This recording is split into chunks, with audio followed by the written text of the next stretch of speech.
Hey there, I'm Mr. Terry, a high school history teacher. Welcome back to another History Teacher Reacts video. All right, one of the channels that I have been recommended to respond to, it's called PragerU. Now, it's a channel I've heard of and I've heard people talk about, but I have not really seen their content. So this is not only going to be just a reaction to this video, but maybe to the channel in general. Now, one of the things I like to do when I check out a new channel is to simply check out their About section. So let's take a look at it real quick. All right, so here's the page right here. Let's see what the description says. PragerU is an educational media platform dedicated to promoting pro-American values. Our videos educate, inspire, and entertain millions of online viewers. All right, so right away we have an agenda, I guess you would call it, as promoting something, pro-American values. So right away you get, your bias alarm should be kind of running off. And I think as long as people declare that they have a bias or they have a goal that way, then I think that's fair, right? To make that known so you know what you're getting into. Serving audiences of all ages, our informative content offers a free alternative to the dominant left-wing ideology in culture, media, and education. I guess we're talking a right-wing conservative kind of view of things here. PragerU is experiencing severe censorship on big tech platforms. Go to PragerU.com to watch our videos free from censorship. All right, so I think I have an idea of what we're getting into before I even watch this video. All right, so the video I wanted to check out as my first one from PragerU is a short history of slavery. Since a history topic and the ideas about slavery often are kind of misunderstood, that there are going to be some objective things about slavery that I would think in a history of slavery should be discussed. Now, if you know my channel pretty well, I am basically apolitical on a lot of these types of reactions and stuff, and hopefully help you develop more informed opinions on things. All right, let's get started. And now for a brief history of Candace slavery. Owens. She's a conservative one, African-American woman. So she gets talked about a lot as somebody that may break some norms that some people think usually occurs in the Republican Party. But anyways, yeah, she's a very popular conservative politician. You need to know. Slavery was not invented by white people.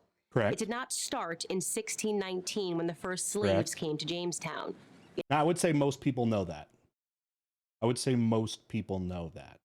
I mean, I've been teaching for over a decade, and we talk about slavery is one of the first things you end up talking about because slavery is often as old as society, and especially in since the agricultural revolution, where people became sedentary and more of a reliance on agriculture, slavery and warfare have increased since those times. So it goes back, of course, very far. So, I mean, honestly, I want to know, put down in the comments, is this something you think is true? Like, people don't know that slavery is before the triangular trade slave network of the 17th century? Or do you know people that honestly think that way? Let me know. It existed before then. It did not start in 1492 when Columbus discovered the New World. Right. In fact, when the intrepid explorer landed in the Bahamas, the native Taino tribe hoped that he would help them defeat their aggressive neighbors, the Caribs. The Caribs enslaved the Taino and, on occasion, served them for dinner. Mm-hmm. Slavery existed in Africa. Sure. Now, I'm assuming, again, objective things she's going to talk about. Definitely the European age of exploration expanded the slave trade to its biggest height ever. And with the colonization of the Americas, that brought the African slave trade, which already existed. I think she's going to talk about this. The African slave trade existed in a network that connected Africa, the Middle East, and Asia, and had done so for centuries. And when Europeans start showing up to Africa and Asia, they insert themselves and then start using that system to populate the Americas. Asia and the Middle East. The word slave actually comes from the Slavs of Eastern Europe. That's true. Millions of them. That's something that people have said.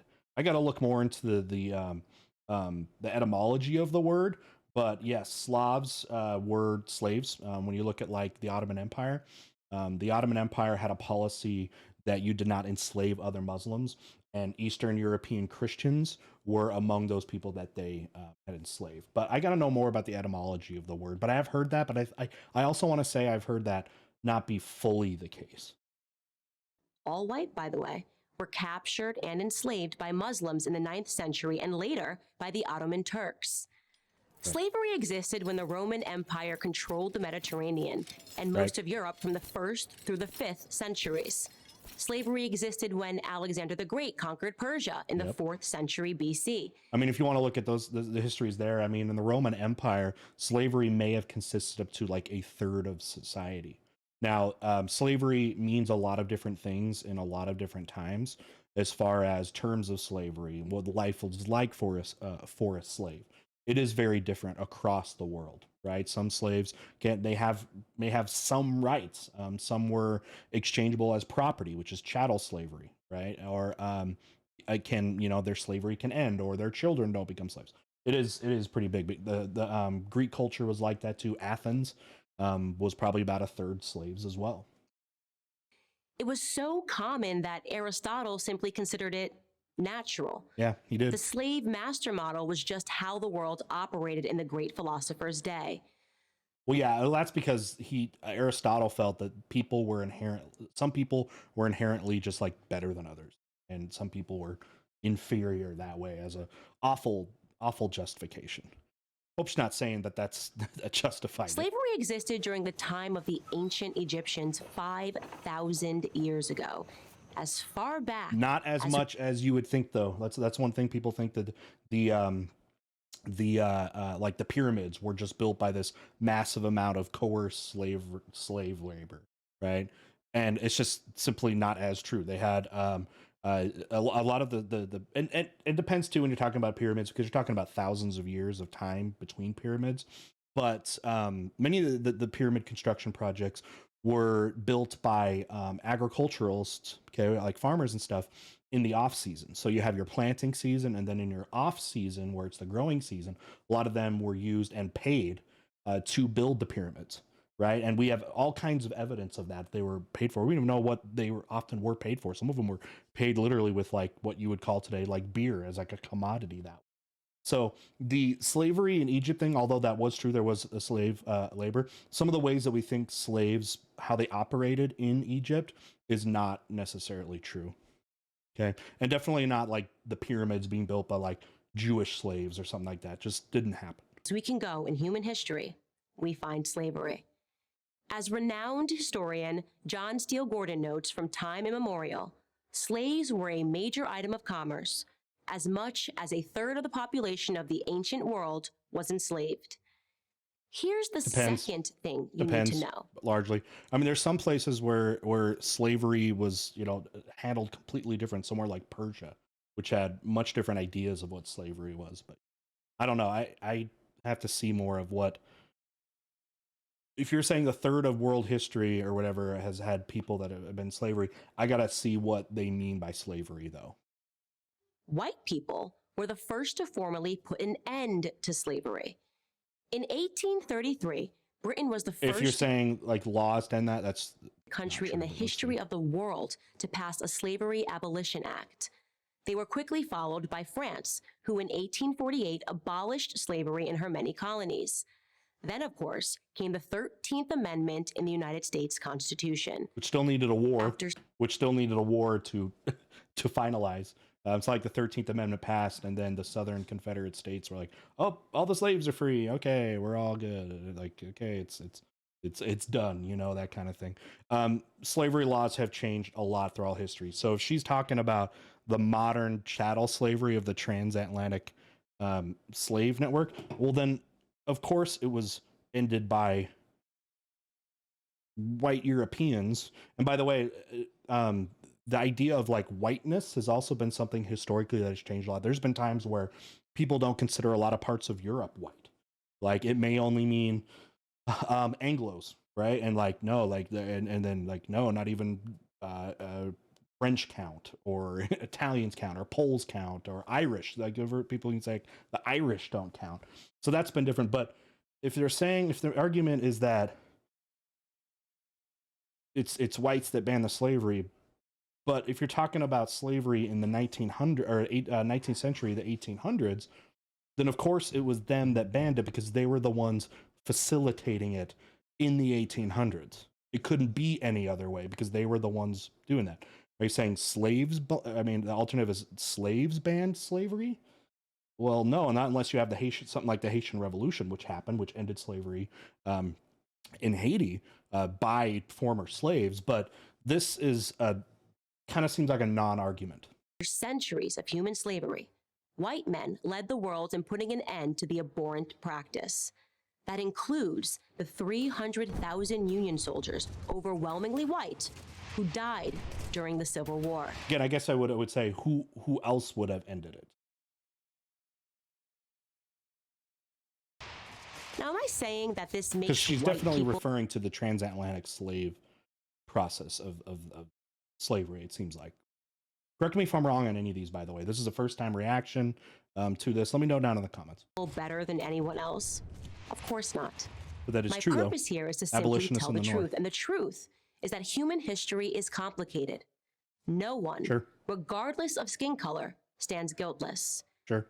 Yet today we are never told to consider the murderous Persian Empire or the cannibalism of indigenous tribes of North and South America or the heinous actions under the imperialistic Muslim, Chinese, Mongol, or Japanese empires, to name just a few. Why not? Who is not doing that? Who is they? Who is she talking about? They. There seems to be a very there's like a marginalized or really just categorized group of this they that they're talking about, right? This is a global phenomenon. When we talk about the Mongol Empire in a classroom, are we saying, man, that, eliminating like a quarter of the world's population, that was great? You know what I mean? Like, I don't think these discussions are happening in my experience. Instead, we're told that slavery is a white phenomenon. And like all persistent lies, which is true. this I mean, lie it's true. It's sparked- true that that's false. It's true that that's if that is being discussed, then yeah, a bunch She's of other correct. lies. On social media, I come across extraordinary depictions about how Africans lived like pharaohs before Europeans came and laid waste to their paradise. they did. I wish. Well, those a lot of them did. Now I gonna see if she's gonna go into the very important of the transatlantic slave trade, which needs to be talked about, which is where did Europeans get African slaves? Okay, now originally some Europeans, because you usually talk about the Portuguese early on, because they were the first to really extensively explore and deal with the African coastal nations of Africa, would try potentially to capture slaves themselves. But it was difficult and inefficient. So largely speaking, the transatlantic slave trade, European slave traders would deal directly with African leaders who were far more adept to being able to enslave other African tribes, warring tribes and stuff like that, and then sell those slaves for products, right? And then be able to kind of live their lifestyle in a lot of ways. A lot of people kind of this idea that it was like when you were in Western Africa, if you were an West African nation, it was like you were either doing the enslaving or you were being enslaved, and it kind of became that scenario there. Wish any of this were true, but it's not. It's a fantasy. There was a lot of powerful ones. I mean, go to the Eastern Africa, which I think she's ignoring a lot too, where that slave trade has been around a long time. Swahili Coast states, the kings of those city states were very, very wealthy because they dealt with slave trade, they dealt with trade of all goods, and lived they had some fantastic palaces and stuff. We have these places, and again in Eastern Africa, where you have these palaces filled with like Chinese porcelain. We're talking hundreds of years before Europeans had ever even been to Asia before by boat or anything like that, before they'd ever been a part of this as well. So yes, there were African kings that lived quite with a lot of power because of their involvement in the slave trade. The truth is that Africans were sold into slavery by other black Africans, and in many cases, Largely. sold for items as trivial Not as always, but gin mostly. and mirrors. Much bigger ones though were guns. Okay, I hope she's going to talk about that. Guns, manufactured guns coming out of, again, places like Portugal, which was an investment for Europeans because basically what they'd be doing is selling these African nations weapons, and then they would use those weapons in their efforts to enslave others. So it was like an investment that way. But yeah, rum was also one as well. These were very valuable commodities back then in Africa because they just didn't produce those. Whites didn't go into the interior and round up the natives. Some did. They waited on the coast for their black partners to bring them black bodies. The stark reality is that our lives had very little value to our ancestors. Here's the third thing you need to know. If you think slavery is a relic of the past, you're wrong. There are some 700,000 slaves in Africa today, right now. That's the lowest estimate that I could find. Other sources say there are many more. For context, that's almost twice as many slaves as were ever brought to the United States. Child soldiers, human trafficking, forced labor, these are the conditions that currently exist within. Okay, this is fudging data a little bit. Not fudging data, but using data a little bit misleadingly, because they're talking about the United States. The United States was a very small part of the transatlantic slave trade network. What is it? I got to look at my pie charts and stuff again that I like to that I show. Like 5% or something like that, and actually coming there. Huge percentages though go to, first off, the Caribbean. The Caribbean had the highest percentage of slaves. That's because, well, a couple of reasons. One of them is that the native population almost 100% died out. Also, it provided the climate and opportunity for a lot of profitable agricultural work that slavery was used for. One big example would be sugar. Okay, and then the second biggest percentage was in Portuguese Brazil. So you had that in about 15% or so, maybe into the Spanish Americas, where slavery wasn't needed as much because there was higher populations and where Spain had conquered. But even though about 90% of Native Americans died of disease with European arrival, there was still a higher population available to be able to do any kind of slave-like labor. Which, like, for example, in like Western South America, though, was largely like mining, but African slaves did not do as well as locals at those altitudes and those climates. But anyway, what I'm trying to say is she's using, and yes, the whole like modern slavery thing is still a major problem. There are countries that still have very vague laws about it, and some only banned, some of it more recently, like in the 1960s or something like that. There's also the changing definitions of slavery. If you talk about some of like the debt slavery, wage slavery, child labor, that kind of thing. So you start to, I don't know, if change definitions of slavery as time progresses, as labor is changing continually. In the same sub-Saharan region where the transatlantic slave trade originated. African bodies it's minuscule. If you're talking about it today, it's minuscule as compared to the overall slave trade that happened in the Americas in general, from North to South America to the Caribbean. But what she was saying about the United States. Yeah, surprisingly, a lot of people know the United States, again, was a very small percentage of where African slaves actually went to. Are being sold today like they were sold then. And no, they are not being purchased by any country of white men. Human trafficking. In fact, slavery, by any traditional definition, is exclusively practiced today within non-white countries. But we hear almost nothing about that. Just like we hear nothing about how slavery was universal until good people in Europe and America ended it 2 centuries ago. Why? Because our so-called leaders, black and white, wouldn't profit from it. Black victimhood is nothing if not profitable. It elects politicians and funds racial grievance groups.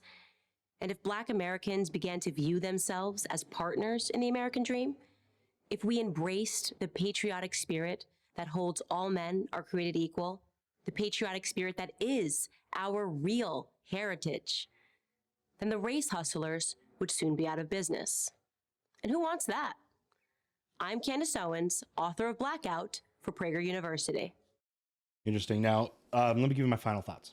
All right, so the last kind of point she was making, there were some good points about how it is important to talk about slavery as a concept, a global concept spanning multiple eras, for sure, right? Now, obviously, there is this thing called recency bias in history, where we're far more focused on issues happening closer to when we live because they're more relevant, right? People don't feel a connection or see any type of repercussions from Roman slavery, right? No one talks about that or sees it. Where a lot of people, because we're only a few generations removed from this, are not going to view slavery the same way that someone's going to view Roman slavery, right? Because of the issues that still come from not being that long ago that slavery existed like in the United States. And I know with this channel, it focuses on the United States. I mean, we saw that at the beginning of the video when we were looking at their about section, but it is kind of interesting that she's framing the global, if I can put this right, the global slavery problems through an American lens only, and using the data of global slavery to specifically kind of stick to how it's, or to address how it's covered in the United States, which I feel is a little bit, I don't know if I want to say it's dishonest, I don't know if I'd go that far, but it definitely is strategic to do that. Like she's saying with the stats about slavery coming to the United States and then versus slavery in more modern Africa, because it ignores a much bigger chunk of things, right? So again, people are going to care more about the slavery that has affected them and their personal histories than other parts of the world, let alone other parts of the world in further times back. And I think to expect to look at it any differently than that, other than its recent history, is probably not going to be effective. That's kind of my take here going through this.